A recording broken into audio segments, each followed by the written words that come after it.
Assalamualaikum warahmatullahi wabarakatuh. Perkenalkan, nama saya Tia Oktavia. Pada kesempatan kali ini saya akan menjelaskan tentang komunikasi lisan dan presentasi bisnis. Pertama, saya akan membahas tentang komunikasi lisan. Komunikasi lisan adalah bentuk komunikasi dengan menggunakan kata-kata secara lisan dan secara langsung kepada lawan bicaranya. Biasanya komunikasi lisan ini dilakukan pada para individu tuh berbicara atau berhadapan langsung. Contohnya tuh saya berbicara dengan ibu saya secara langsung tanpa melihat media apapun. Ciri-ciri komunikasi lisan itu yaitu terikat waktu, karena komunikasi ini dilakukan pada waktu yang sama supaya bisa dimengerti atau bisa didengar oleh orang lain. Dan tujuan komunikasi lisan adalah agar yang disampaikan tuh bisa diterima atau bisa dimengerti oleh para penerima pesan, dan agar bisa mengerti perasaan si penerima pesan tersebut. Selanjutnya kita akan membahas tentang kelebihan komunikasi lisan. Yang pertama itu kelebihannya yaitu memerlukan waktu yang singkat, karena kita tuh berkomunikasi secara langsung atau secara berhadapan langsung. Yang kedua, tidak menggunakan biaya yang lebih sedikit, karena pada saat kita komunikasi kita tidak menggunakan alat media apapun. Yang ketiga itu dilakukan dengan siapapun atau bisa dilakukan dengan siapapun. Terus ada kelemahan komunikasi lisan itu yang pertama itu kita tuh berkomunikasi harus bisa menyesuaikan diri dengan lingkungan sekitar. Yang kedua, komunikasi lisan ini kita harus bisa menjelaskan secara terperinci pada saat kita berkomunikasi supaya bisa dimengerti.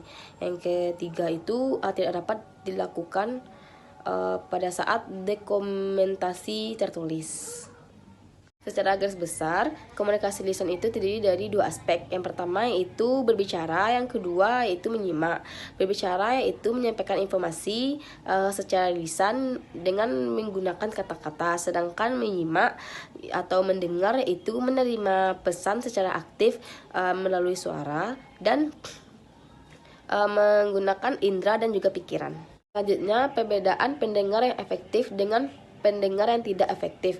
Pendengar yang efektif itu yaitu mendengar secara aktif, terus mencatat dengan cermat, terus melakukan kontak mata dengan pembicaranya. Sedangkan pendengar yang tidak efektif itu mendengarkan secara pasif, terus tidak mencatat atau mencatat sembarangan, terus mereka itu tidak melakukan kontak mata dengan lawan bicaranya. Selanjutnya kita akan bahas tentang presentasi bisnis. Pengertian presentasi bisnis itu sendiri adalah media di mana kamu dapat mentransformasikan pikiranmu dengan satu rangkaian audiovisual yang lengkap kepada orang lain. Terus presentasi bisnis itu sendiri dapat menuntut kamu untuk berbicara di hadapan khalayak.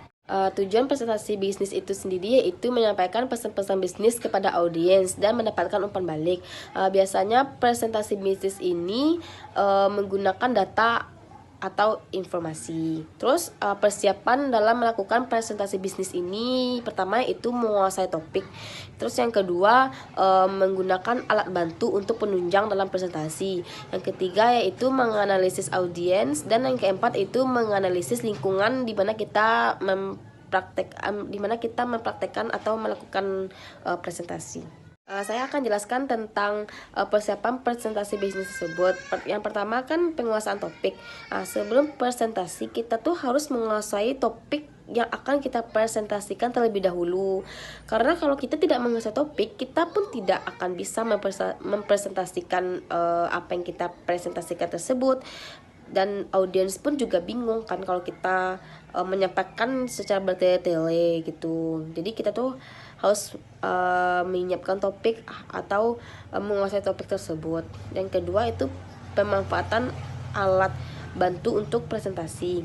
Mungkin salah satunya itu papan tulis. Saat kita melakukan presentasi, mungkin ada data-data dalam bentuk angka. Terus kita akan menjelaskan melalui papan tulis tersebut supaya presentasi kita itu akan lebih mudah dipahami oleh audiens. Terus yang selanjutnya itu menganalisis lingkungan. Mungkin menganalisis lingkungan itu kita tuh harus bisa beradaptasi dengan lingkungan di mana kita presentasi tersebut. Misalnya lingkungan tersebut tuh lingkungan di pedesaan gitu kan. Jadi kita melakukan presentasi itu tuh harus melakukan kata-kata yang mudah dipahami atau mudah dicerna oleh masyarakat pedesaan tersebut, karena di pedesaan itu mungkin kurang mendengar kata-kata yang sulit atau kata-kata yang sulit dipahami. Jadi kita tuh harus presentasi menggunakan kata-kata sehari-hari di masyarakat di sana gitu kan, supaya presentasi tersebut tuh cocok gitu. Berdasarkan tujuan presentasi, presentasi tersebut dapat dibagi menjadi beberapa kategori. Yang pertama yaitu presentasi persuasif, di mana presentasi ini bertujuan untuk mengikat audiens atau untuk menarik minat audiens, terus dan mendapatkan kepercayaan dari audiens. Misalnya itu orang agen-agen motor, dia mempromosikan motornya kepada masyarakat gitu kan. Dia tuh harus berusaha untuk mendapatkan hati masyarakat dengan menggunakan tutur kata yang lembut, terus dengan sopan gitu, supaya masyarakat tersebut tertarik dengan Hondanya gitu. Selanjutnya yaitu presentasi penjelasan, di mana presentasi ini tuh bertujuan untuk memberikan gagasan atau memberikan gambaran atau meningkatkan pemahaman. Contohnya tuh dosen kepada mahasiswa gitu kan. Dosen tuh harus mempresentasikan pelajarannya dengan poin-poin tertentu, supaya mahasiswa itu tuh lebih bisa memahami dengan cepat apa yang dipresentasikan oleh dosen tersebut. Kalau dosen mempresentasikan gagasannya tuh dengan tidak menyampaikan poin-poinnya saja, mahasiswa tersebut tidak akan memahami apa yang disampaikan oleh dosen gitu. Itu presentasi instruksional, itu penekanan pada bagian dimana kita melakukan sesuatu. Selanjutnya presentasi laporan, yaitu presentasi yang memberikan informasi atau data tertentu. Terus yang terakhir itu presentasi latihan, dimana presentasi ini tuh memberikan pelatihan tertentu. Baiklah, hanya itu yang dapat saya sampaikan. Semoga apa yang saya sampaikan tadi bisa bermanfaat atau bisa membantu para pendengar atau para audiens kalian. Dan kalau ada kata-kata salah atau kata-kata yang kurang berkenan, tolong dimaafkan. Saya sudahi. Wabillahi taufiq wa hidayah. Wassalamualaikum warahmatullahi wabarakatuh.